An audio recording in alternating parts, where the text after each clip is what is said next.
Une, deux, vous m'entendez bien? Bonjour. Alors effectivement, j'ai le privilège d'animer cette table ronde d'ouverture. Donc merci beaucoup à Jérôme et à Stéphane de m'accorder leur confiance depuis 6 ans. Donc nous allons commencer avec une très belle table ronde qui incarne beaucoup de métiers différents et complémentaires du voyage. Donc je vais appeler les différents intervenants. Donc, tout d'abord Katia Jean, qui est Head of Global Distribution Sales Director d'Air France. Ensuite, Emile Maril d'Airbnb, qui est le directeur France et Belgique.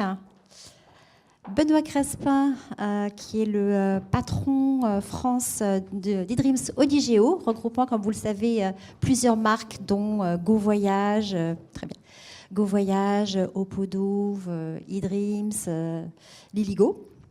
Ensuite, Éric Labonnardière, donc, qui est le cofondateur d'Evaneos.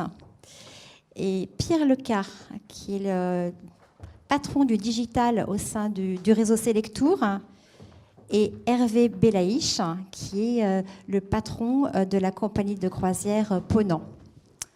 Donc voilà, le thème de la conférence, c'est donc l'approche Voyage First, un petit clin d'œil à Mobile First. Donc on va parler effectivement de l'expérience utilisateur, on va parler de l'avant, du pendant et de l'après-voyage. Donc comment finalement recruter et séduire, puis fidéliser les clients. Donc on va démarrer par une petite session de questions-réponses et ensuite, enfin entre nos intervenants, et ensuite on vous donnera la parole. Donc je vous invite à effectivement garder vos questions pour la fin, ça permettra d'avoir aussi un échange avec vous, c'est très important. Donc tout d'abord, pour commencer, j'ai envie de laisser la parole à Eric, donc, qui a cofondé la plateforme de réceptifs Evaneos. Donc Evaneos, comme vous le savez, maintenant réunit 1300 agences locales partout dans le monde. C'est 300 000 voyages depuis sa création. Et puis c'était une start-up, mais maintenant c'est devenu une grande entreprise qui a levé 100 millions d'euros. Donc pour ce qui est du travail que vous effectuez, vous avez mis en place, bien sûr, un outil qui permet de garder le lien avec toutes ces agences locales à travers le monde. C'est Evaneos Pro. Nous, on connaît seulement la partie visible de l'iceberg, on connaît la partie B2C. Comment fonctionne Evaneos Pro et quelles sont ses principales fonctionnalités ? Bonjour Linda. Alors effectivement, on a créé une plateforme pour les réceptifs. Effectivement, on connaît bien le site internet, mais il se passe beaucoup de choses en fait derrière le site internet. Et il se trouve qu'on travaille avec des réceptifs locaux qui sont dans les destinations, qui sont en général des petites entreprises, qui n'ont pas trop accès au digital, qui n'ont pas trop les moyens d'investir dans des outils. Et nous, on s'est fixé une mission qui est de les équiper avec des outils qui leur permettent de fonctionner efficacement pour vendre en direct. Et c'est un nouveau métier pour elles. Et donc, ces outils leur permettent en fait de vendre un voyage sur mesure, qui est un produit complexe, à quelqu'un qui est à l'autre bout du monde. Et donc, c'est un pari un peu fou qu'on a pris, c'est de se dire... on va essayer de répliquer quelque part le travail qui peut se passer en agence ou avec quelqu'un qui est à côté de nous, mais à l'autre bout du monde. Et donc pour ça, on a créé des outils, une plateforme Evaneos Pro, qui leur permet à la fois de réceptionner les demandes de devis qu'on peut leur envoyer, de les traiter, donc via du CRM, via des emails, on va relancer par exemple le voyageur, les agences, une fois si elles n'ont pas forcément répondu dans les temps, etc. Et on a au fur et à mesure du temps rajouté des outils à forte valeur ajoutée. Je peux en citer un qui est le Trip Planner par exemple, qui est un outil qui leur permet de créer des devis sur mesure, ce qui leur prenait en général 2 heures en moyenne via leurs outils habituels. Et leurs outils habituels, c'était plutôt Word ou Excel. Et donc on a créé un outil qui leur permet en un quart d'heure de créer un devis qui soit suffisamment vendeur, qui ne soit pas juste un devis PDF, mais un lien en ligne sur lequel on puisse cliquer, accéder à une carte, photos, etc. Avec des photos. Et tout ça dans l'idée de standardiser un niveau de qualité très élevé, parce que forcément il y a une hétérogénéité dans notre réseau, il y a 1300 agences locales avec des manières de travailler différentes, et nous on veut créer un standard de qualité très élevé dans le voyage sur mesure, et l'outil permet de le faire. C'est un outil qui est gratuit ? C'est un outil qui est complètement gratuit pour elles. Donc à partir du moment où elles travaillent avec nous, elles ont accès à cet outil. Nous, on ne les oblige pas à utiliser toutes les features de l'outil. Je n'ai pas cité toutes les features. Il y a du paiement, il y a plein de choses, il y a du reporting. Mais en tous les cas, nous, on veut créer le meilleur outil possible pour qu'il y ait le plus d'engagement possible. Et on pense que c'est le fait de développer le meilleur outil possible qui va permettre à toutes les agences de l'utiliser sans qu'on ait à le forcer ou même à faire payer.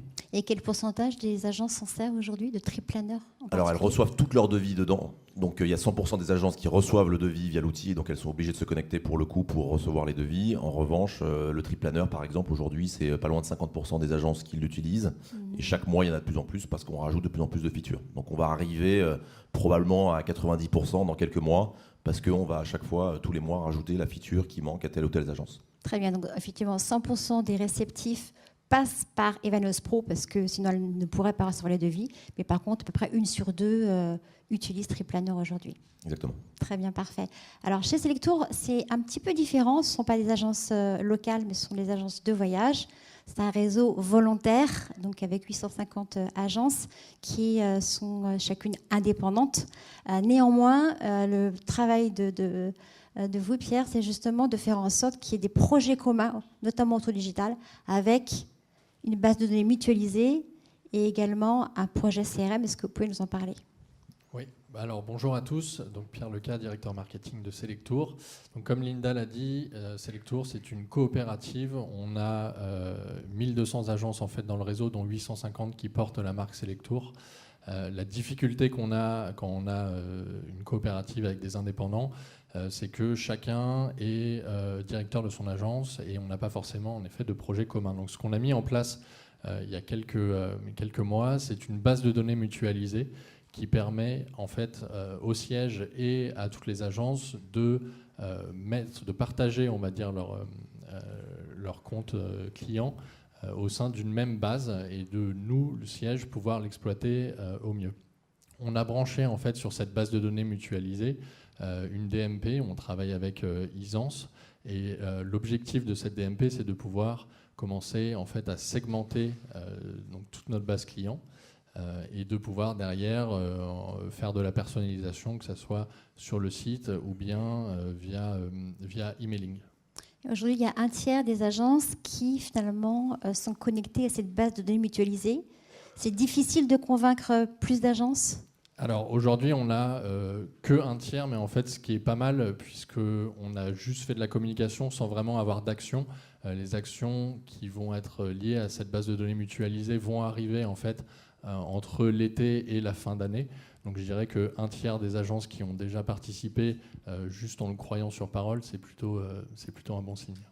D'accord. Et ça vous permettra ensuite de faire des emailing personnalisés, c'est ça ce que vous expliquez aux adhérents? Exactement. Aujourd'hui, en emailing, Selectour, on est un peu au basique du basique, à savoir on envoie des messages qui sont communs à toute notre base. L'objectif, c'est de segmenter petit à petit, que ce soit en fonction de la région dans laquelle le client habite, que ce soit le type de produit qu'il consomme. Est-ce qu'il est sur de la croisière, plutôt sur du séjour, sur du circuit? Et enfin, après, on peut segmenter par exemple par panier moyen, par destination. Donc voilà, c'est de le faire petit à petit, mais de vraiment commencer à personnaliser nos emails. Et ça, vous allez commencer à le faire cette année, hein?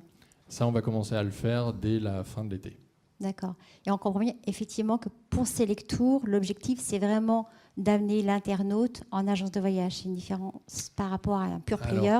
C'est que le site n'est pas là pour vendre, mais vraiment pour connecter les internautes au monde physique. Exactement. Aujourd'hui, on a une petite part en fait, des internautes qui commandent directement sur notre site. Donc on laisse la possibilité de le faire. Maintenant, ce n'est pas notre vocation. On ne veut pas aller challenger forcément les pure players. Et on veut justement s'appuyer sur l'expertise de nos agents pour pouvoir mieux conseiller nos clients. Donc que ça soit via nos emails ou via le nouveau site qui sortira aussi à l'automne, on remettra les agents de voyage toujours au cœur du parcours client. D'accord. Alors, nouveau site à l'automne, qu'est-ce qu'il y aura comme nouveauté en particulier? Alors, on sera sur un site qui, déjà en termes d'image, sera beaucoup plus moderne et un tout petit peu plus haut de gamme. Aujourd'hui, on rentre vraiment chez Selectour par le prix et c'est pas vraiment la direction vers laquelle on veut aller. On va revoir complètement le parcours client et la façon dont le client recherche aussi un voyage. Je pense qu'on a deux types de clients. On a les clients qui arrivent sur notre site en sachant très bien ce qu'ils veulent et ils vont le trouver directement. Et on a les clients qui vont avoir besoin un peu plus d'inspiration. Et à ce moment-là, on aura tout un parcours avec un mode de recherche très différent de ce qu'on a aujourd'hui qui permettra d'inspirer le client en fonction de ses préférences, de ses centres d'intérêt. Très bien. Donc, il y aura deux moteurs de recherche. L'un pour les voyageurs qui ont déjà un projet précis en tête et un deuxième où on sera vraiment dans l'inspiration pour tous ceux qui, effectivement, veulent partir mais ne savent pas précisément où. Exactement. Et donc, derrière, quand on passe par ce moteur inspirationnel, on va être sur des contenus qui sont beaucoup plus dans l'émotion. On aura beaucoup plus d'images que ce qu'on a aujourd'hui avec du contenu, avec un magazine qui va expliquer, où on va publier des articles assez fréquemment sur les destinations, sur les types de voyages, sur les séjours un peu insolites aussi. Très bien. Et pour qu'on comprenne bien, en fait, il y a un espace client sur le site internet qui permet d'avoir une approche omnicanale, mais seuls les clients dont les agences sont connectés à la base de données mutualisée peuvent profiter de cet espace client. Alors voilà, aujourd'hui la problématique qu'on a, c'est de mesurer justement le trafic qui vient sur notre site et qui derrière est réellement allé en agence. Donc on va pouvoir le faire avec cette base de données mutualisée. Quelqu'un qui sera connecté sur notre site, qui va faire une demande de devis par exemple et qui derrière va se rendre en agence. Si l'agence participe à la base de données mutualisée, on va pouvoir justement réconcilier ces données. Donc ça sera en fait un gain de temps pour l'agence, pour le client qui n'aura pas à réexpliquer tous ses besoins puisque l'agence aura déjà récupéré tout ce qu'il a fait en ligne sur son ordinateur. Et donc ça sera une expérience qui sera beaucoup plus fluide pour tout le monde. Très bien, merci. Alors, on parle beaucoup de relations clients. Là, je vais me tourner vers Air France, vers Katia. Donc, Air France, c'est 4 milliards de ventes en ligne en 2018. C'est un billet vendu sur Internet toutes les 2 secondes. Donc, c'est effectivement devenu un acteur extrêmement important. Et la relation client, elle passe beaucoup aujourd'hui par les réseaux sociaux. Vous pouvez nous expliquer comment ? Oui, tout à fait. Bonjour tout d'abord, je suis donc Katia Jean, je suis ravie aujourd'hui d'être ici pour vous parler de ce qu'on fait au digital et notamment pour nos clients. Le digital, vite fait, c'est 400 personnes entre Air France à Paris et Amsterdam. Donc comme tu le disais, c'est plus de 4 milliards d'euros en 2018 et nous avons centralisé 137 pays. Alors aujourd'hui, on a beaucoup de chance parce qu'on a pour nous un vraiment beau terrain de jeu. On a 100 millions de clients par an. Ces 100 millions de clients, ils viennent du Brésil, du Japon, bien sûr de France. Mais ça veut dire aussi que ces clients, aujourd'hui, il faut être là où ils sont. Et tous ces clients internationaux et français, où ils sont aujourd'hui, c'est sur les réseaux sociaux. Et donc ça veut dire nous, aujourd'hui, on s'est déployé sur plusieurs réseaux sociaux, sur plusieurs plateformes. Donc bien sûr des globales, comme Twitter ou Messenger, mais aussi sur des locales. Donc on est présent sur WeChat, on est présent sur Line au Japon. Et sur toute cette plateforme, en fait, nous avons 220 conseillers répartis dans le monde qui répondent à nos clients 24 heures sur 24 et 7 jours sur 7 dans 9 langues. Ce qui est intéressant aujourd'hui sur ces plateformes aussi, c'est que en fait, ça nous permet aussi d'avoir une approche personnalisée et nos conseillers sont du coup à même de pouvoir leur donner des réponses plus pertinentes. Ils sont à tout moment en fait connectés à notre base de données. Nous avons une plateforme Big Data qu'on a développée en interne et qui permet en fait à nos conseillers d'avoir une vision en temps réel 360 de nos clients. Donc par exemple, ça permet à un conseiller qui répond à une personne, donc c'était un cas de la semaine dernière, qui pose souvent des questions en fait sur les accès salon par exemple pour un voyage et qui est capable de retrouver ses voyages précédents et de lui proposer proactivement un menu à bord qu'elle n'avait pas encore réservé. Donc ça permet vraiment aussi d'avoir une approche pertinente et rapide. Et du coup, les réseaux sociaux, ça permet aussi éventuellement d'envoyer une carte d'embarquement, de payer. Enfin, ça va bien au-delà de la vocation initiale des réseaux sociaux. Oui, tout à fait. Il y a tout un aspect servicing avant, pendant et après le voyage qui est aussi dedans. Donc, on peut en fait avoir toutes les informations sur son embarquement, mais aussi sur ses miles et sur plein d'autres choses. Très bien. Vous avez donc du coup beaucoup de data. On parlait de 100 millions de clients tout à l'heure. Et du coup, ça vous permet aussi de faire un peu d'IA aujourd'hui ? Oui, tout à fait. À quel niveau ? Alors en fait, aujourd'hui, on a énormément de demandes. Comme on le disait, on a un billet vendu toutes les 2 secondes. En fait, ça correspond pour nous à 8000 demandes par jour. Et ça, c'est une moyenne. Donc en fait, dès qu'on a un aléa, donc comme quand on a eu à Noël des épisodes neigeux, on peut monter à 12 000 demandes par jour. Concrètement, aujourd'hui, on n'est plus capable de répondre à ça en fait avec que de l'humain. Donc on a développé des chatbots qui nous permettent en fait de répondre à cette croissance de la demande. Et en plus, ils nous aident aussi à répondre de manière beaucoup plus rapide. Parce qu'en fait, aujourd'hui, nos clients sont plus nombreux en ligne, mais en fait, ils sont aussi beaucoup plus impatients. Et donc les chatbots nous permettent de répondre à ces 2 choses-là. Donc on a commencé par Louis. On en parlera peut-être un peu plus tard, oui, avec une petite démo. Oui, on empiète sur le deuxième sujet, mais effectivement, les chatbots sont au cœur aussi de la relation client. Là, j'ai envie sur les réseaux sociaux en particulier, de donner la parole à Hervé, donc patron de la compagnie de croisière Ponant, qui propose des croisières de luxe et donc qui du coup doit avoir effectivement un niveau de service très, très élevé en rapport avec les 8 navires qui sont exploités aujourd'hui. Et les réseaux sociaux, là aussi, notamment Instagram, sont un peu au cœur de votre stratégie aujourd'hui. Expliquez comment vous travaillez cet aspect-là avec des équipes dédiées. Bonjour. Ponant travaille sur le luxe expérientiel. On dépend de la famille Pinot, de la holding de la famille Pinot, et on les aide quelque part à développer sur le luxe hors les goods, hors les biens de consommation, sur la partie expérientielle. Et dans ce cadre-là, c'est vrai que l'image, comme dans tout sujet de luxe, est très très très important, puisque là, on ne fait pas, nous, un billet toutes les 2 secondes. On en fait un peu moins, malheureusement. Donc, on travaille sur la niche de la niche. Sur 1000 voyageurs, il n'y en a que 2 qui sont la cible de la compagnie Ponant. Donc, on est vraiment sur la niche de la niche. Et en cela, le client, parce qu'il paye quand même relativement cher, enfin, c'est des paniers moyens de l'ordre de 15 à 20 000 euros. On a besoin de travailler une image très forte, premier sujet, et d'avoir une expérience sans couture, que ce soit avant, pendant et après, mais que ce soit aussi surtout une image identique, que ce soit en direct ou via les agences de voyage. Selectour est un gros vendeur de Ponant.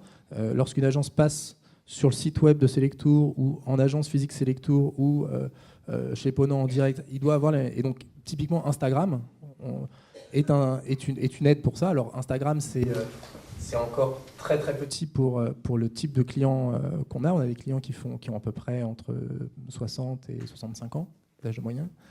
Donc, ce n'est pas la plateforme maîtresse. Mais c'est un vecteur d'image très, très important pour les influenceurs, pour les enfants de nos clients potentiels, pour drainer une image de ce qu'on fait, parce qu'en fait, on vend du rêve. Et donc, c'est très difficile d'expliquer ce que c'est que le rêve. C'est très difficile d'expliquer pourquoi est-ce qu'on va mettre 20 000 euros sur cette croisière-là et 4 000 euros sur une autre croisière. Qu'est-ce qui va faire la différence ? Et donc, on est obligé finalement d'immerger le client. Et de créer des souvenirs aussi. Donc, on crée des souvenirs à bord. Donc, notre concept, c'est à bord qu'il y ait toujours un moment qui reste dans la mémoire d'une personne. Instagram, pour faire ça, tout ce qui est 360 degrés, les casques VR, etc., ça aide. Alors, tout ça est très préliminaire et très en amont. Donc, on parle vraiment du tourisme de demain et de nos clients de demain, potentiellement.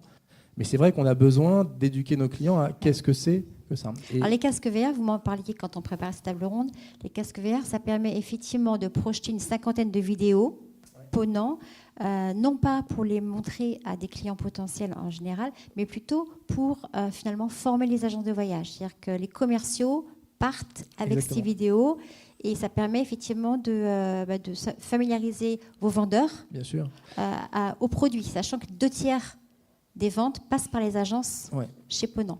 Donc on a aujourd'hui le sujet principal, c'est que comme on travaille la niche de la niche de la niche, on a besoin d'avoir des relais de croissance et des influenceurs un peu partout. Les agences de voyage sont évidemment notre premier influenceur et de très loin, mais c'est des agents de voyage il y a 5000 agences de voyage en France, probablement 15 à 20 000 agents de voyage ne peuvent pas venir sur les bateaux Ponant.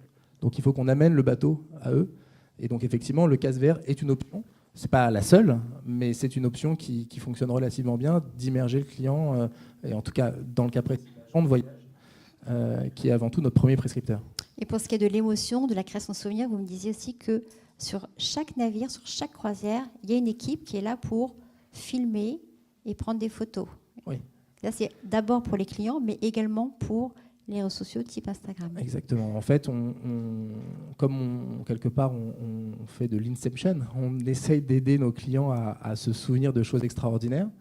On essaye de scénariser un peu ça. Donc, premièrement, on crée des événements dédiés à bord qui permettent, en fait, et on le sait, d'avoir un sentiment additionnel, un souvenir en plus que ce que on pourrait avoir sur un autre type de croisière.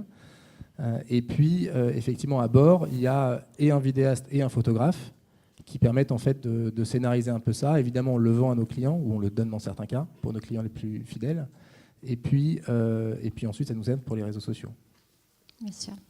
Très bien. Donc, on a beaucoup parlé du coup d'expérience et d'émotion, ce qui me permet de faire la transition vers Emmanuel et Airbnb, puisque Emmanuel, vous dites, la clé du voyage est souvent émotionnelle.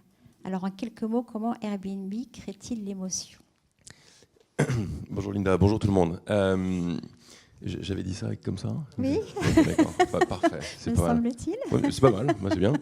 Maintenant, faut expliquer. En réalité, il y a pas mal de choses, c'est assez intéressant d'ailleurs, parce que ce que tu disais sur le Ponant, nous on n'est pas la niche de la niche. Il y a eu 16 millions d'arrivées voyageurs sur Airbnb en France l'année dernière. Donc voilà, c'est pas vraiment la niche. 2 fois plus qu'il y a 2 ans. 2 fois plus qu'il y a 2 ans, exactement. Merci. Donc c'est pas la niche de la niche. Mais en fait, on se rend compte quand même de plusieurs choses. La première, c'est que les voyageurs, quels qu'ils soient, peu importe le panier, ont envie effectivement de fabriquer des souvenirs et ont envie d'avoir l'impression d'être les premiers à découvrir un lieu, comme si personne n'avait jamais été sur cette falaise pour voir ce point de vue, etc. Et donc, créer ces souvenirs-là et cette authenticité-là, Oui. Je l'ai. At scale, les Américains disent comme ça, c'est un peu l'enjeu d'Airbnb. Et c'est comme ça qu'on a lancé les expériences il y a 2 ans et demi. Et nos expériences, alors, il ne va pas y avoir forcément de cinéaste pour filmer l'expérience, pour créer ces souvenirs-là, mais on va passer sur des sujets, on va se dire que chaque expérience, par exemple, il doit y avoir un moment social. C'est-à-dire que on ne va pas visiter le Louvre, on va rencontrer quelqu'un qui va nous faire une visite du Louvre, mais avant d'aller faire cette visite du Louvre, on va se poser 30 minutes ou 40 minutes, on va boire un café dans un petit groupe, et on va essayer de partager quelque chose. Et déjà ça crée des souvenirs, parce qu'on va s'en rappeler. Ce que je te disais juste avant de commencer, moi j'ai une expérience que j'avais faite à Los Angeles, j'ai eu de la chance avec ma femme il y a quelques années, il y a 1 an et demi. Je m'en souviens comme si c'était hier, parce que c'était une professeure de surf, c'était du surf, hawaïenne, qui me racontait son histoire à Hawaï avec 3 autres voyageurs, un de Chicago, un de Los Angeles et un du Mexique. Et donc on s'en rappelle en fait. Et je pense que créer cette émotion par le social, la rencontre, c'est probablement l'angle d'attaque d'Airbnb. C'est-à-dire que vraiment il y aura d'un côté les plateformes qui vont mettre en place des choses plutôt de l'ordre de la commodité, plus standard, du ticket, on achète des tickets, etc. Et de l'autre où on va essayer de centraliser, c'est un peu plus ce que fait Evaneos par exemple ou Airbnb, sur les gens. Et je pense que voilà, alors il y a un tropisme naturel à aller vers le ticket parce que c'est finalement un peu plus simple et on peut le faire plus facilement at scale justement. Et donc rester sur cet angle de mettre la personne au cœur de l'expérience, la personne qui va proposer l'expérience ou d'autres personnes autour, c'est absolument fondamental. Et on pense, et après je partage évidemment ça pleinement, que le marketing de demain, et c'est celui qu'on essaie de faire aujourd'hui nous avec Airbnb, c'est un marketing qui est plus émotionnel et inspirationnel que produit où on pousse une marque ou un produit, mais plutôt on va pousser une émotion. Très bien. D'ailleurs, on ne parle pas d'activité, on parle d'expérience. Voilà, on ne parle pas d'activité. Mais le mot expérience, il est un peu rencontre. galvaudé. Tout le monde utilise beaucoup ce mot aujourd'hui, donc c'est un peu compliqué. Mais voilà. Nous, quand on met en place une campagne marketing, on va vraiment mettre un hôte, un hébergeur au cœur. On va parler de host stories, plutôt que d'aller montrer une destination, par exemple. Voilà. Oui, alors, vous avez 1500 expériences en France, 30 000 dans le monde. Donc, c'est devenu un segment plutôt important dans votre plateforme. Maintenant, quel pourcentage des personnes qui réservent un logement prennent une expérience? Alors, c'est très variable parce que en fait, notre activité d'hébergement, elle est dans des dizaines de milliers de villes dans le monde et on n'a pas d'expérience dans chacune de ces villes encore aujourd'hui. Alors, sur ce périmètre-là, dans les villes où vous avez l'expérience? C'est variable aussi, ça dépend. Il y a des villes qui sont comme Paris où le taux de personnes qui vont réserver des expériences peut être un peu plus faible que des villes comme Florence ou Rome, parce qu'à Paris, il y a beaucoup plus de voyageurs d'affaires sur Airbnb, qui vont donc pas forcément aller faire d'expérience et avoir le temps. Rome, on peut arriver sur des taux qui sont supérieurs à 10% pour certaines de ces villes. 10% des personnes qui vont aller réserver, c'est pour quelques villes, mais bien supérieur à ça. Parce que effectivement, c'est des gens. Parce que pour décoder une ville, en fait, c'est pas si simple de décoder une ville finalement. On arrive avec ses bagages à New York ou à Rome. On est là pour 3 jours. On a envie de découvrir toute la ville et on ne sait même pas par où commencer forcément. Et donc, commencer par une expérience avec un local qui va vous dire, passez 3 heures avec cette personne, qui va vous montrer un quartier, qui va vous donner plein de tuyaux pour le reste de votre séjour, c'est assez intéressant. Et donc, on se rend compte que là, ça prend vraiment très très fort. Très bien. Alors l'expérience, effectivement, tout le monde en parle aujourd'hui, c'est devenu un enjeu. Très récemment, on a appris que Booking, maintenant, permettait la réservation sèche d'activités, c'est-à-dire qu'on n'a pas besoin d'acheter au préalable un hôtel. Qu'est-ce que ça vous inspire? Je sais pas. C'est très bien, tant mieux pour eux. Nous, on a toujours dissocié. Nous, on a toujours dissocié les deux. On n'est pas du tout sur du package. On est une plateforme Airbnb où on peut proposer aujourd'hui des restaurants, des expériences, des maisons, des hôtels, des chambres d'hôtes. Enfin, il y a tout. C'est une mise en relation. Et aujourd'hui, un Parisien peut tout à fait réserver une expérience à Paris sans avoir à prendre un appartement dans Paris. Oui, c'est effectivement séparé. Il y a même ça a toujours été d'ailleurs. Il n'y a pas de panier commun d'ailleurs. Non, il n'y a pas du tout de panier commun. C'est séparé quoi qu'il arrive. Parce que en fait, l'idée aussi, c'est on est en train de faire un partenariat on travaille avec le Louvre en ce moment. Je ne sais pas si vous l'avez vu. On a un Je pense que tout le monde l'a vu. D'accord. J'aurais pu poser la question, c'est moi. Alors vas-y, je t'en prie. Et donc, dans ce partenariat-là, en fait, il y a eu cette nuit sous la pyramide qui était un peu iconique et intéressante. Mais la suite de ce partenariat, c'est des concerts privés au Louvre pour les Parisiens, en partie. Et à partir du mois de septembre, ça va être des visites privées du Louvre le mardi, parce que le mardi, le Louvre est fermé, pour les Parisiens aussi. Ah oui, donc ça c'est pour bientôt. Oui, c'est pour septembre. Donc il y aura 8 mardis avec donc, des groupes de 15 où des gens pour 20 € vont pouvoir visiter le Louvre seuls. Avec un guide. Là, c'est un peu une réponse au surtourisme finalement. On rentre dans une notion un peu exclusive. C'est exclusif, mais c'est accessible, 20 €. C'est, je pense, le souvenir d'une vie. Moi, j'ai eu la chance de le faire. C'est extraordinaire, évidemment. Et l'idée, c'est aussi de redonner aux Parisiens la possibilité de redécouvrir leur musée. Donc voilà, donc non, le dissocier, c'est important. Il y a 3 types d'expériences. Il y a l'expérience à Paris pour le Parisien, à Paris pour un Français et à Paris pour un Américain ou un étranger.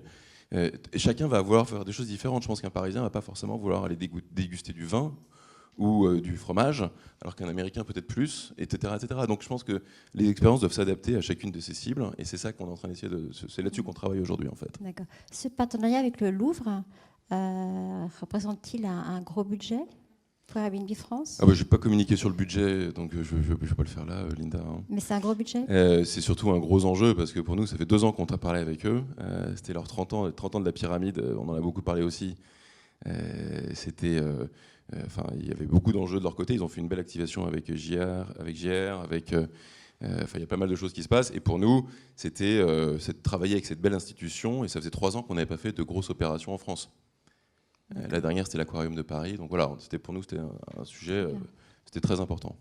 Parfait. Alors chez Odigeo, il y a énormément de produits très différents. Bien sûr, il y a le vol sec, il y a l'hôtel, il y a la location de voiture, mais il n'y a pas d'activité aujourd'hui.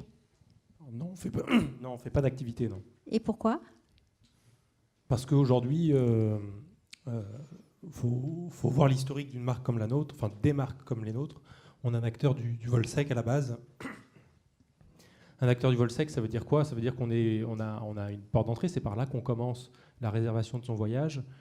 Et donc nous, on va essayer de vendre pour le coup l'ensemble de la palette de voyages derrière en jouant la complémentarité des offres les unes avec les autres. Donc aujourd'hui, l'activité est quelque part la dernière chose que vous réservez. On investit en revanche beaucoup plus sur notre capacité à vendre de l'hébergement et notre capacité du coup à vous dire vous avez réservé votre avion, on est capable d'aller vous proposer jusqu'à 40% de réduction sur l'ensemble du package si vous réservez un hôtel en plus.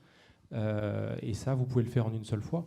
Et puisqu'on est voyageur first sur cette conférence, notre objectif, il est là, non pas de se dire on va vendre un produit additionnel parce qu'on va aller faire un peu plus de marge.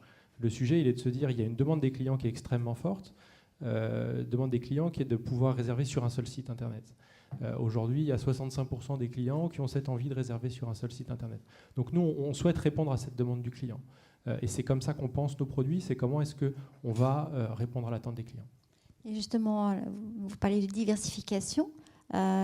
Aujourd'hui, ce qui croît le plus pour vous, c'est avion plus hôtel. Alors c'est un produit qui marche très très bien. Sur l'ensemble de l'année 2018, on est en croissance de 28% sur un produit comme ça. C'est aussi un produit sur lequel nous on apprend. Hein. On n'est pas un vendeur d'hôtel sec à la base. Donc on améliore, on teste des choses et on voit ce qui fonctionne. Mais il n'y a pas que la partie hôtellerie. En réalité, dans une stratégie de diversification, quand on est un acteur du vol sec, il y a tout ce qu'il y a aussi autour du billet d'avion. Vous voyez une fragmentation de l'offre aérienne. Alors il y a quelques compagnies qui ont fait parler d'elles avec un bagage cabine payant maintenant. Au-delà de cet exemple-là, en réalité, les gens ont envie de pouvoir personnaliser leur expérience aérienne, ont envie de pouvoir personnaliser leur voyage de manière générale. Et c'est à nous de pouvoir aussi leur proposer toutes les options qui vont bien. Et quand vous rentrez voir de la famille en Outre-mer, c'est pas la même chose que quand vous y allez pour la détente et vous n'avez pas besoin d'autant de bagages en soute. Je pense que nos amis d'Air France connaissent bien ces sujets-là. C'est à nous de proposer ça à nos clients, mais pas seulement de le proposer, de bien le vendre, de s'assurer que ça corresponde à la demande. Parce que si je propose à tout le monde de rajouter un bagage, un machin, un truc, l'assurance, tout ce que vous voulez, à la fin du process de vente, vous êtes épuisé, vous n'avez plus envie de réserver. Notre job, c'est de vous proposer le contenu qui vous est pertinent. On est à peu près certain que sur un vol low cost pour un week-end, vous n'avez pas besoin d'un bagage supplémentaire, de 2 ou 3 bagages supplémentaires. Ça, c'est de l'évidence, mais comment est-ce que la techno répond à cette évidence-là? Comment est-ce qu'on met la techno au service du voyageur et comment est-ce qu'on fait en sorte que sur des exemples très concrets comme cela, on est capable de favoriser l'expérience utilisateur et de faire en sorte que le client, à la fin, il ait envie de réserver chez nous. En complément, ce qu'on a fait chez Podon, on s'est rendu compte que quand on packageait, on vendait beaucoup plus parce que le client, il veut de la simplicité. Donc, premièrement, il fait confiance à la marque pour sélectionner le bon produit qui correspond. Enfin, on vend des pré-séjours, on vend des post-séjours, on vend des excursions, on vend le bagage à l'avance, etc. Et on a globalement 3 types de packages. Le package, je veux juste aller en croisière, m'embêtez pas, et donc du coup, je veux prendre l'avion pour juste ça. Ou alors, à l'inverse, je connais rien à l'Antarctique ou machin, et je veux passer un peu de temps à Buenos Aires, j'ai jamais été là-bas, je connais. Et donc là, on fait un package, donc en gros, good, better, best. Et en général, on recommande le package du milieu, évidemment. Et on se rend compte qu'on a des taux de transformation 20% supérieurs à si on le vend de manière séquencée. C'est intéressant. Et concernant Odigeo, ce qui est un peu difficile de surcroît, c'est que vous avez plusieurs marques qui correspondent à plusieurs cibles. Est-ce que vous pouvez nous rappeler justement à quelle cible s'adresse chacune des marques? Alors nous, on pense que c'est une richesse. On pense que c'est une richesse puisqu'en réalité, c'est déjà le fruit de l'histoire d'un groupe qui a fusionné il y a quelques années maintenant et avec des cibles qui sont très différentes. Et ça, c'est une richesse parce que ça nous permet de proposer des choses qui sont complètement différentes. Sur un segment comme Opodo, on va être sur une clientèle un peu plus premium, par exemple. Donc on va être moins hésitant à proposer une classe business, par exemple, dans un process de vente. Sur un segment, sur une marque comme Go Voyage, on est sur une clientèle beaucoup plus familiale, donc l'attente n'est pas la même. eDreams, on va être sur du low cost et plutôt sur du court ou sur du moyen courrier. Une clientèle plutôt millennials et très jeune. Donc là aussi, il y a une aspiration dans le voyage, une attente sur le voyage qui n'est pas du tout la même, et un apport de la technologie qui n'est pas le même, une attente qui n'est pas la même. Donc comment est-ce qu'on répond à ça? Et ça nous permet d'avoir des expériences qui sont différenciées et de répondre finalement, parce que personne ne sait que derrière c'est le même groupe et les gens s'en fichent. Mais vous avez la même chose avec les dentifrices dans un supermarché. Ce que vous avez envie d'avoir, c'est votre dentifrice. Nous, on vous propose votre marque de voyage et l'expérience client qui vous convient. Très bien. Donc au total, sur le marché français, toutes ces marques représentent 1,2 milliard de ventes en 2018, en légère baisse, parce que justement, vous êtes, on peut dire, en repositionnement, ou en tout cas, vous voulez bien orienter vos ventes. Alors, il y a des choses qui sont... Il y a des dynamiques d'entreprise aussi qui sont différentes. Quand vous êtes leader, l'échappé, il a tout le peloton qui lui court après sur le Tour de France, vous voyez. Alors, effectivement, on a des marques qui sont leaders en France. Notre sujet, il est aussi de se dire comment est-ce qu'on reste un leader, mais pas uniquement sur le leader du passé, mais sur le leader du futur, et comment est-ce qu'on investit pour mieux connaître nos clients. Et ça, pour nous, c'est essentiel. Comment est-ce qu'on fidélise nos clients? Comment est-ce qu'on leur propose une expérience qui est bien plus importante?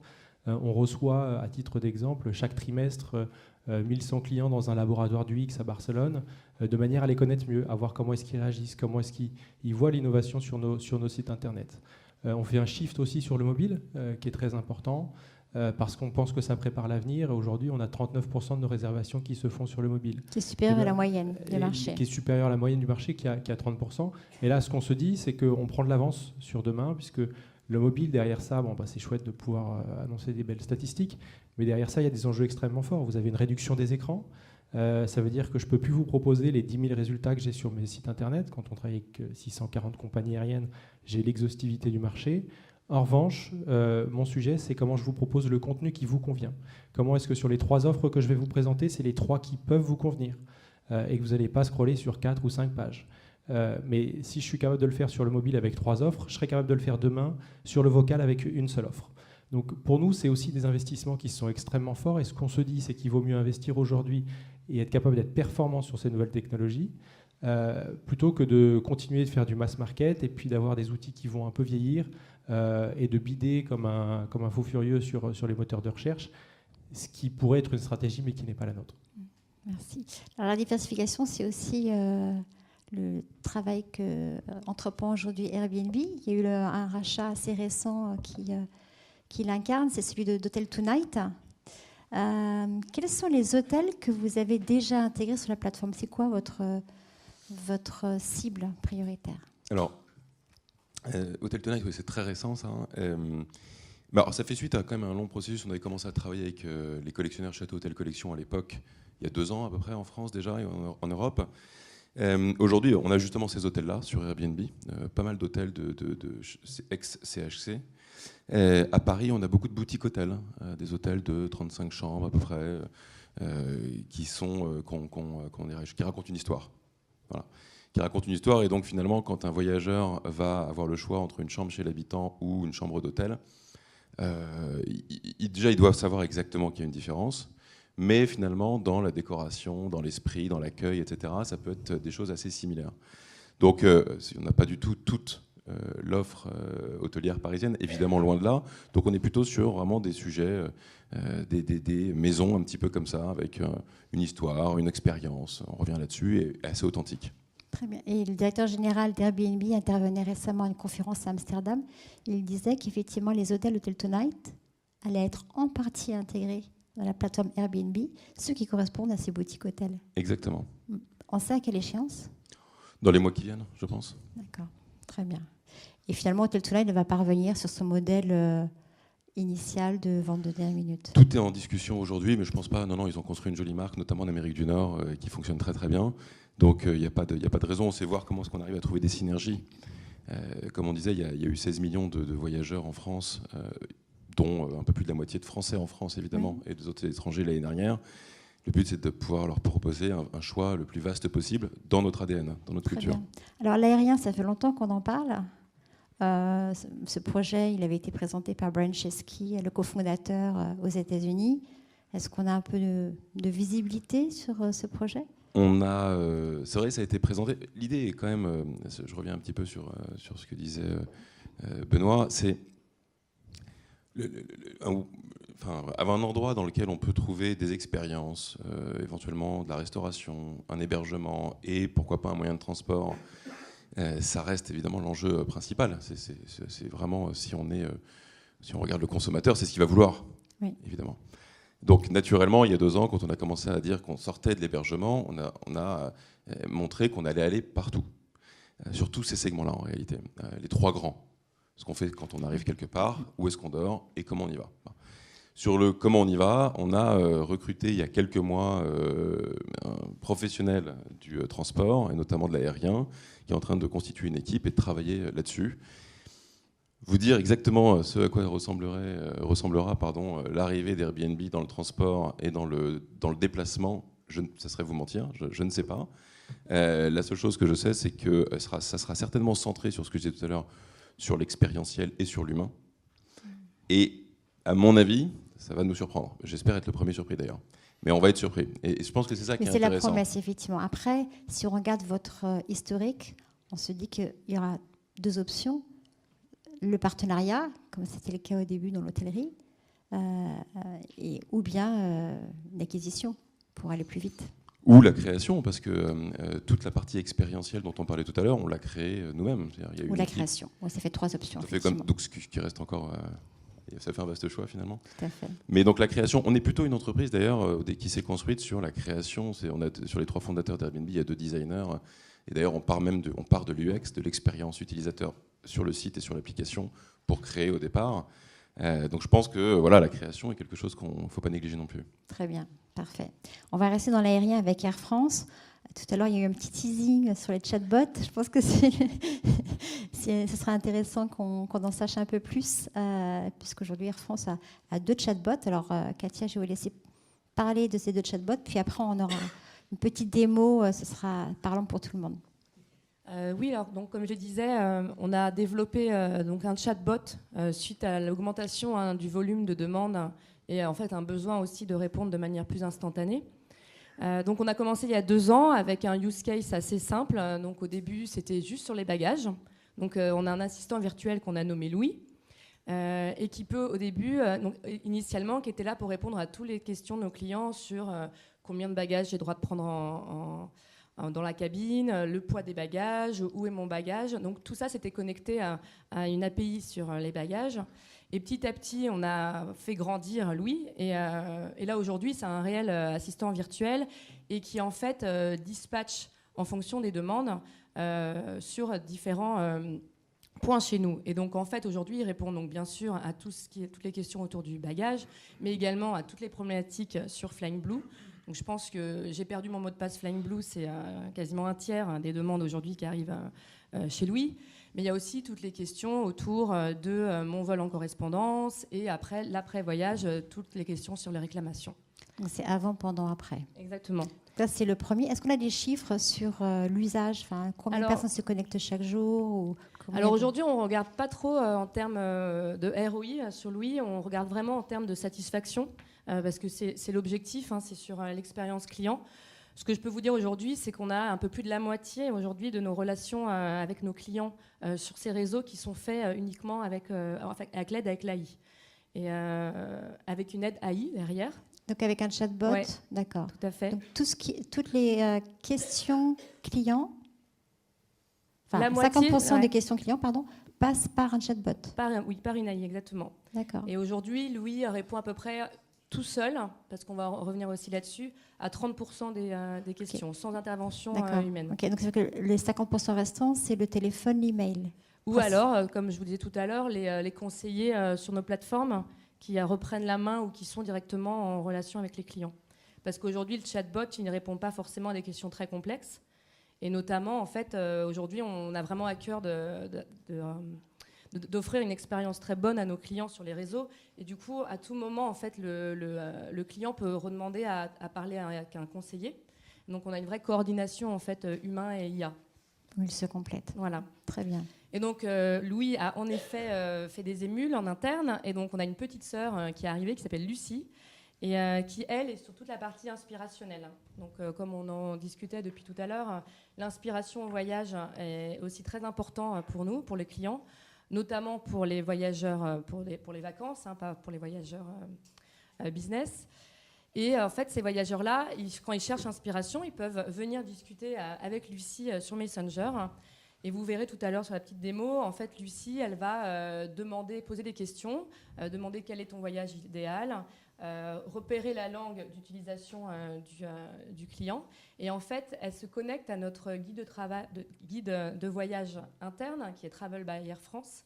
Et comme ça, elle va pouvoir fournir et lui montrer beaucoup de contenu assez riche. Donc des vidéos, des photos, avec les liens, bien sûr. Et donc le client pourra petit à petit sélectionner en fonction du contexte de son voyage. Il aura déjà renseigné s'il veut aller au soleil, s'il va en famille, en couple. Et petit à petit, Lucie lui donnera des propositions. Très bien, parfait. Est-ce qu'on peut avoir une petite démo ? Je pense qu'on a... Voilà, merci beaucoup. Donc, je vous laisse faire des commentaires, Katia. En fait, là, je pense que ça se parle, ça se voit. Vous voyez Louis qui pose des questions et qui reprend la main, donc là en anglais. On peut sélectionner assez rapidement pour aller plus vite sur est-ce que c'est parce que j'ai oublié un password ou est-ce que c'est parce que j'ai un problème de bagage. Et là, en fait, ce qu'on voit, c'est que le client pose une autre question et en fait, on peut aussi tout à fait, à un moment donné, Louis peut dire « je n'ai plus... je vais vous donner un conseiller pour pouvoir répondre à une question suivante. » Voilà, vous voyez, hello Robert, je reprends la conversation pour lui répondre sur une autre question qui était... Parce qu'en fait, très souvent, on arrive sur Louis avec une question et on en profite pour poser plein d'autres questions sur son vol. Très bien, et je confirme, je l'ai testé et j'avais ensuite été reroutée vers un conseiller pour mon mot de passe. Ah, voilà. Donc ça, c'est Louis. Et on a également Lucie, je pense, oui, à l'écran. Voilà. Lucie, donc qui est beaucoup plus jeune que Louis. Alors, Lucie, qui est beaucoup plus jeune, qui est aussi... là, c'est un peu plus niche. Ce qui est intéressant, c'est que vous voyez, on peut aussi lui répondre que par des emojis. Alors, du coup, le palmier, le soleil, on reconnaît à peu près les destinations auxquelles on va pouvoir qu'on va pouvoir pousser. Et vous voyez là, après, les liens, c'est des propositions. Donc là, elle réfléchit.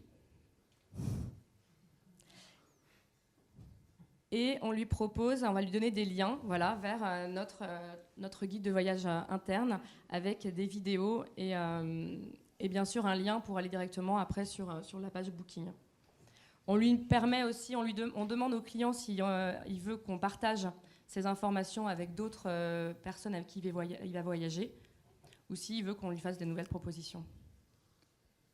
Donc tout ça, ça va aussi sur l'idée d'avoir vraiment notre chatbot pour améliorer la relation client et l'expérience client. Est-ce qu'il pourrait y avoir un troisième chatbot ou vous allez vous arrêter là ? Alors là, aujourd'hui, Louis est quand même devenu un peu un mégabot, c'est-à-dire qu'en fait, il répond à toutes les questions sur l'assistance. Donc déjà, il relie et fait le lien avec d'autres chatbots.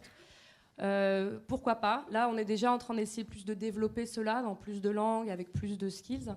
Il y a un chatbot qui est en train de se développer sur tous les aléas. Donc il y en aura un troisième. Et qui s'appelle Léa. Ah, très bien, parfait. Mais qui est vraiment... Toujours en L. Voilà. Il y a une raison ? Pas du tout, non. Parfait. Donc un troisième chatbot pour bientôt. Alors qui est déjà là, mais qui est en train d'être entraîné. D'accord, très bien. Qui d'autre travaille ou a développé un chatbot ? Oui ? Alors, nous, effectivement, on est en train de tester un chatbot développé en interne pour améliorer l'expérience de demande de devis. Demander un devis pour un voyage sur mesure, c'est aujourd'hui un formulaire assez complexe parce qu'on a besoin de beaucoup d'informations pour qualifier un voyageur. Et on s'est dit que le faire via chatbot, via une discussion, allait améliorer cette expérience et permettrait probablement aussi de récupérer plus d'informations. Donc on a fait des tests d'ailleurs sur mobile. Il se trouve que sur mobile, nos taux de conversion sont largement supérieurs en utilisant un chatbot que un formulaire classique. Et donc là, on est en train de répliquer ça sur la version desktop, et avec des résultats pour l'instant qui sont assez excitants. Et ça laisse la porte ouverte en fait à plein de choses, parce que ce qu'on pouvait faire dans un chatbot est beaucoup plus large que ce qu'on peut faire dans un formulaire. Typiquement, on peut, dans le cadre d'une demande de devis via chatbot, commencer à proposer des offres, inspirées via des images, via du contenu, alors que dans un formulaire, c'est extrêmement figé. C'est des listes déroulantes qui sont assez rébarbatives.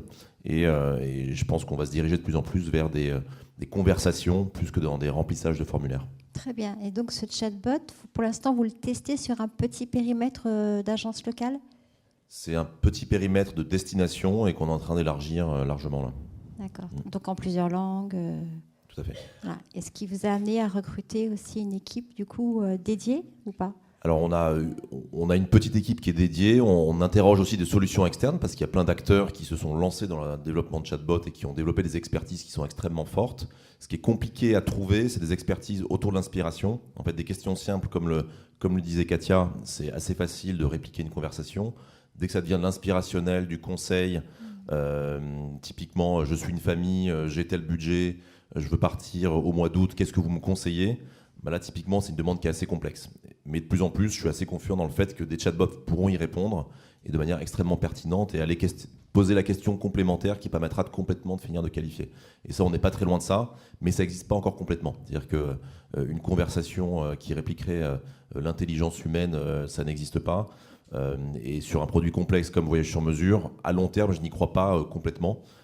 Typiquement, nous, on a créé un réseau d'agences locales qui a un niveau d'expertise extrêmement pointu, qui est lié à une destination. Chaque agent local connaît parfaitement des centaines de prestations et je ne crois pas qu'on pourra répliquer ça en chatbot. Mais en revanche, sur une prise d'information, sur une qualification, j'y crois beaucoup.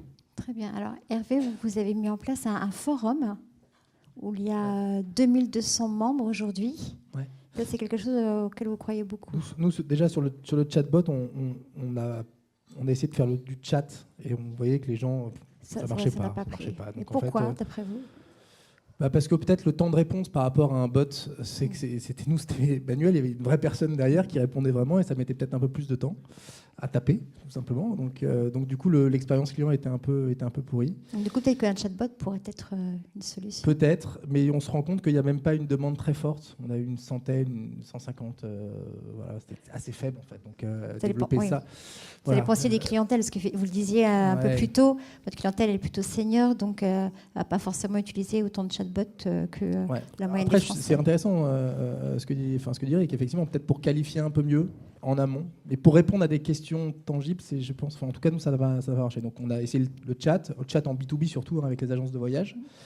Donc du coup le chatbot, pour l'instant, on a encore 3-4 ans dans lesquels on ne va pas le travailler. Sur le sujet, mais par contre, ce qu'on se rend compte, c'est que des clients ont besoin de partager leur expérience, premier sujet. Deuxième sujet, des clients potentiels ont envie d'avoir des vraies réponses de vrais clients. Alors c'est vrai qu'il y a TripAdvisor, où il y a des sociétés comme ça qui permettent de se forger une opinion, mais nous, ce qu'on a essayé de faire, c'est de créer une communauté dans notre site, au sein de notre site, pour que des questions de base puissent être répondues par des clients, par d'autres clients, et non pas par un conseiller clientèle. Ce qui change aussi l'approche et ça crée une forme de confiance additionnelle. Je ne dis pas que la relation entre une agence de voyage, par exemple, et le conseiller clientèle n'est pas bonne, mais en gros, quand c'est une autre agence de voyage qui répond à une agence de voyage, il y a toujours un sentiment communautaire qui est plus fort. Et on y croit un peu plus. Donc là, il y a 2200 membres et le forum est assez jeune, je crois. Oui, ça a 6 mois. Ça a 6 mois. Donc maintenant, il faut que les gens l'utilisent. En fait, ça a beaucoup marché tout de suite parce qu'il y a des ambassadeurs très forts. Il y a des agences de voyage qui sont très, très ambassadrices et qui ont compris l'intérêt de vendre un produit comme le Ponant qui se vend, qui est un tout petit peu plus complexe à vendre, mais dans lequel il y a un retour sur investissement très fort, puisque la commission, c'est globalement 1 500 € par voyage, 2 000 € par voyage. En revanche, la difficulté qu'on a, c'est que voilà, ça a bien pris au début, mais après, pour l'étendre, on sent que c'est un peu plus lent. Donc voilà, on a cette communauté qui a tout de suite pris, on va dire, de 1500, 1800 clients. Ils ont confiance le premier en la mois. marque. mais après, il n'y a plus trop de questions. Donc voilà, il faut qu'on le réanime. Et donc là, on se pose la question de comment est-ce qu'on fait pour remettre un peu de punch à ce site communautaire. Très bien. Alors, on a beaucoup parlé d'émotion, d'inspiration, de préparation du voyage. Là, ce que j'aimerais savoir, c'est comment vous accompagnez le voyageur pendant, quand il est à destination. Qu'est-ce que vous faites aujourd'hui ou qu'est-ce que vous allez faire demain? On peut commencer par Emmanuel. Alors, il y a déjà les expériences. Donc, effectivement, quand on est à destination, on peut les réserver. Qu'est-ce qu'il y a d'autre pendant? Je pense que ce qui est très important, sur le modèle d'Airbnb en tout cas, c'est que le pendant, nous on est la plateforme. La relation, elle est entre un hébergeur et un voyageur. Ou un hôte expérience et un voyageur. Mais parlons plutôt de l'hébergement, parce que sur la partie expérientielle, le pendant, ils sont là, quoi. Sur l'hébergement, 99% des cas, dans l'immense majorité des cas, la relation, elle est peer-to-peer. Le voyageur a une question, il la pose à son hébergeur. On a créé à travers l'application. On a une messagerie qui est sécurisée, qui est très bien faite, qui archive toutes les informations, qui est très intéressante. Donc la plupart des questions, c'est j'arrive pas à trouver la chaudière, boum, ça se passe comme ça. On a aussi donné la possibilité dans l'application, dans le produit, de laisser un hébergeur donner tous ses bons plans de son quartier. De manière un peu sympa, avec des photos, ma boulangerie préférée c'est ça. Donc il y a toute une interaction qui se passe pendant le voyage, qui se fait de manière ultra naturelle. Le but étant d'arriver, nous, en support, dans les cas rares où il y a un problème qui ne peut pas se résoudre, où il y a besoin d'une médiation. Il y a une hotline. Bien sûr, oui. Il y a des milliers de personnes partout dans le monde, sur tous les fuseaux horaires, qui accompagnent les voyageurs dans toutes les langues, quoi. Bien sûr. Il faut être juste dans le cas, c'est dans le cas où la médiation peut pas, où il y a besoin d'une médiation, où ça se fait pas naturellement entre un hébergeur et un voyageur, parce que il y a eu quelque chose qui a été cassé dans une maison. L'hébergeur dit que ça a été cassé, le voyageur dit que c'est pas lui. Bon, comment est-ce qu'on résout ça? Et là, ça escalade. Voilà. Mais dans l'immense majorité des cas, ça se passe naturellement, comme ça. Parfait. Air France. Les réseaux sociaux, j'imagine. Alors pendant, on fait beaucoup de choses. J'ai envie de dire, si on reste dans le domaine du digital, on travaille notamment avec l'app, notre application, et qu'on a vraiment vu encore une fois comme aujourd'hui un compagnon de voyage. Et donc du coup aujourd'hui, tu peux recevoir des pushs avant ton voyage pour rappel pour le check-in. Après, on peut envoyer des informations sur si on t'a géolocalisé sur le temps que tu vas mettre à aller à l'aéroport, en te proposant des plateformes pour te prendre un taxi. Et après, une fois à l'aéroport aussi, on a développé toute une gamme de services qui donnent le temps a priori que tu vas mettre à passer les contrôles de police, avec une offre aussi, si jamais tu le veux, de magasins et de choses à acheter avant ton vol. Et en fait, après le vol, on a aussi tout le suivi du bagage. Donc, quand tu arrives à destination, tu peux recevoir une information si tu as coché pour Follow My Bag, savoir si ton bagage est arrivé, sur quelle ceinture il va arriver pour le récupérer. Donc, on a vraiment ce service-là au digital et qu'on continue de développer parce que même à destination, on veut pouvoir proposer aussi des expériences à nos clients. Très bien. Hervé? Nous, sur l'expérience pendant, on réinvestit tous nos bénéfices sur l'expérience pendant, parce qu'on a notre actif qui est pendant le voyage. Avant le voyage et après le voyage, c'est pas vraiment pendant, on passe par des prestataires, des hôteliers, etc. Mais pendant, on est maître de ça. Donc tout ce qu'on fait, c'est d'augmenter la valeur pendant. Donc l'expérience, le culinaire, etc. Donc, mais sur la partie digitale, je pense que c'est plutôt la question. C'est vrai qu'un des sujets, c'est par exemple comment est-ce que je fais le lien entre un client qui, à un moment dans son parcours client, a dit qu'il était allergique, mais qu'il n'a pas vraiment noté dans son dossier. Comment est-ce qu'on récupère cette information-là pour lui donner satisfaction à bord? Alors, c'est allergique, c'est peut-être un sujet particulier, mais par exemple, un anniversaire, quand il n'a pas déclaré, il faut que ça remonte automatiquement pour qu'il y ait le jour J quelque chose de spécifique, où il nous a dit qu'il était allergique aux plumes, je ne sais pas, on met un autre type de coussin. Voilà. Donc ça, c'est ce qu'on appelle le Cardex, qui est très connu dans le monde hôtelier. Et l'objectif, c'est comment est-ce qu'on fait pour, à chaque instant du moment, donc ça peut être à bord évidemment, mais ça peut être surtout à bord pour un prochain voyage, parce qu'il y a beaucoup de repeaters, ou ça peut être en amont lorsqu'il a discuté avec un agent de voyage ou avec son conseiller clientèle. Et après, il y a effectivement l'app qui est un lien qui est hyper important à bord pour pouvoir réserver son spa, son coiffeur, etc., et d'avoir la réponse en temps réel, d'avoir le journal de bord, par exemple. Donc on dématérialise énormément d'informations. Il y a une dizaine d'années, tout était imprimé sur papier. Et donc les gens arrivaient dans leur cabine, trouvaient le journal de bord de ce qu'il fallait faire le lendemain. Là maintenant c'est digitalisé, c'est updaté, c'est dédié, c'est spécifique. Si vous êtes français, vous avez l'information sur les conférences en français avec nos intervenants en français. Si vous êtes américain, alors qu'avant c'était un peu plus compliqué à gérer. Donc le digital nous permet d'avoir une expérience encore plus customisée. Très bien. Benoît. Oui, alors chez eDreams, au DGO, on a effectivement un gros tropisme vol, donc ce qu'a pu expliquer Air France et Katia sur comment est-ce que tout va se passer autour du vol. Effectivement, c'est des choses qu'on a développées depuis un certain temps maintenant. Il y a aussi, ça n'a plus cette chose qu'on a fait comme Air France, enfin peut-être un peu avant d'ailleurs, le fait de pouvoir scanner son bagage pour savoir s'il va en soute ou pas. Bon voilà, c'est tout un tas de petits outils qui sont des facilitateurs. Il y a 3 ans, on parlait beaucoup du fait de pouvoir publier le carrousel de bagages. Aujourd'hui, on est sur cette expérience en réalité augmentée pour scanner le bagage. Ça passe par une application. Ça passe par l'application. Souvent, ça passe par une application. Et cette application et le mobile aujourd'hui est quelque chose que nous, on utilise beaucoup. L'avantage qu'on a, c'est que déjà, on est sur beaucoup de compagnies. Donc, on va proposer cette expérience-là, pas uniquement sur les très grosses compagnies qui ont elles-mêmes leur application, mais aussi sur d'autres compagnies. Donc ça, c'est un gros facilitateur. On a aussi une multiplication de l'expérience de voyage qui fait qu'on peut prendre une compagnie puis une autre en escale ou en aller-retour. Donc, du coup, on va tout retrouver sur une seule application. Cette notion de compagnon de voyage, c'est quelque chose de très prégnant chez nous. Et on va le faire aussi sur les autres produits. Donc, typiquement, pouvoir avoir, vous savez, nos parents ou nos grands-parents partaient avec un porte-vue, ils imprimaient l'ensemble de leurs réservations. Il fallait surtout pas perdre ça. Ça, aujourd'hui, vous l'avez dans votre application mobile. Avec le roaming, c'est d'autant plus facilité que de pouvoir utiliser, de retrouver sa réservation d'hôtel quand on arrive à l'hôtel et de l'avoir tout de suite. Donc ça, c'est des choses sur lesquelles on investit beaucoup. Et puis, on a parlé tout à l'heure de chatbots. On essaie d'utiliser l'application pour aller encore plus loin et proposer un véritable assistant vocal. Alors ça, c'est un produit sur lequel on travaille. Vous travaillez là-dessus, sur la commande par la voix. Sur la commande par la voix. Et comment est-ce que... Ce sera pour quelle marque ? Ce sera pour toutes nos applications, mais l'idée, c'est vraiment comment est-ce qu'on accompagne le voyageur sur place. Bien évidemment, on a des guides de voyage, il y a tout un tas d'outils qui existent, mais comment est-ce qu'on va beaucoup plus loin et comment est-ce qu'on propose une expérience qui correspond aux besoins du client, parce que finalement, le client, il a besoin d'un lien avec nous. La seule chose que vous avez toujours avec vous en voyage, c'est votre téléphone.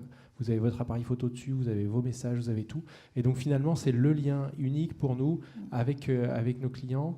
Et puis l'idée pour nous, c'est de pouvoir continuer d'enrichir avec tout un tas de fonctionnalités. J'ai parlé de cet assistant vocal, mais il y en a tout un tas d'autres. Ça va être de l'ordre parfois du gadget, mais c'est des vrais facilitateurs. Et tout ça mis bout à bout fait qu'on arrive à avoir une expérience utilisateur qui est importante. Et la commande par la voix devrait arriver quand ? Alors on n'a pas de date pour l'instant. C'est un projet sur lequel pour nous, c'est un peu la tête de pont en termes d'innovation. Pourquoi ? Parce que finalement, c'est un sujet d'innovation 360 sur lequel il y a plein de fonctionnalités qui vont derrière. Quand vous dites à votre assistant vocal, j'ai envie d'aller à New York au mois de décembre, et qu'il est capable de vous dire, voilà, il vaut mieux partir à telle période, il vaut mieux rester tant de temps, je te recommande de descendre dans tel hôtel. On a un véritable agent de voyage avec soi, et ça, c'est uniquement par la voix. Mais derrière tout ça, il y a tout un tas d'ingénierie à trouver, puisqu'il n'y a pas d'humain derrière ça. C'est vraiment du machine-based learning, de l'intelligence artificielle, avec un outil qui travaille par lui-même, qui apprend par lui-même et qui vous recommande tout ça. Ça, c'est développé à Barcelone. Alors tout ça, c'est développé par nos développeurs in-house. On a 400 développeurs en interne. L'idée derrière tout ça, c'est comment est-ce qu'on utilise ça comme objectif. C'est pas une fin en soi, mais c'est un vrai lévrier quelque part en termes d'innovation pour nous permettre sur chacun des segments de notre innovation d'aller plus loin et de proposer une meilleure expérience utilisateur. Très bien, Pierre. Alors chez Selectour, donc Benoît l'a bien dit, le voyageur a uniquement son téléphone sur lui. Donc nous aussi, on travaille sur une application mobile qui va être uniquement dédiée aux voyageurs et qui va être un carnet de voyage, on va dire, amélioré. Donc il va pouvoir le client va pouvoir retrouver plusieurs choses sur cette application mobile. Toutes les informations sur son vol, est-ce que son vol a du retard, à quelle porte il est, donc vraiment sur le moment. 2, il va pouvoir retrouver pas mal d'informations sur la destination, qu'est-ce qu'il faut visiter. Il va pouvoir acheter en fait des passes pour des activités, pour des musées. Il va retrouver aussi des itinéraires et des cartes offline, puisqu'on n'a pas toujours en fait la 3G ou la 4G dans le pays dans lequel on est. Donc c'est assez important qu'il puisse l'utiliser sans avoir de connexion. Et enfin, il va pouvoir retrouver en fait tout un espace client où il va pouvoir chatter avec son conseiller. Nous, on a 4000 conseillers en fait dans le réseau, et donc on aura toujours quelqu'un qui pourra répondre, que ce soit en cas de problème ou pour toute question.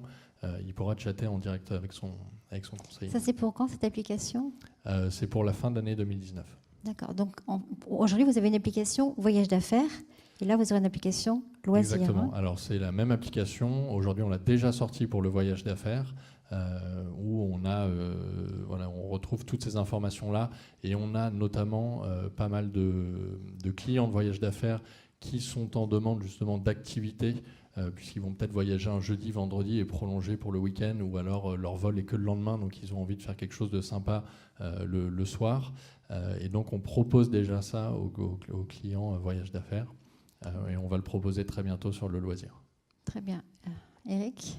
Alors sans surprise, on a une application aussi qui est un compagnon de voyage, mais à l'image d'Airbnb, nous en tant que plateforme, on se doit d'apporter en fait les outils qui permettent aux voyageurs d'avoir une réponse de son agent local le plus vite possible. Et donc le cas typique, c'est quel est le restaurant que vous me conseillez dans la ville dans laquelle je suis, comment est-ce que vous pouvez résoudre mon problème très rapidement.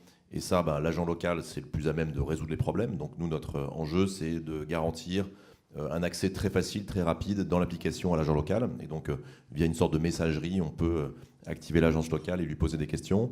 On peut accéder à son dossier, à ses vouchers, à tout son programme. Donc ça, bien évidemment.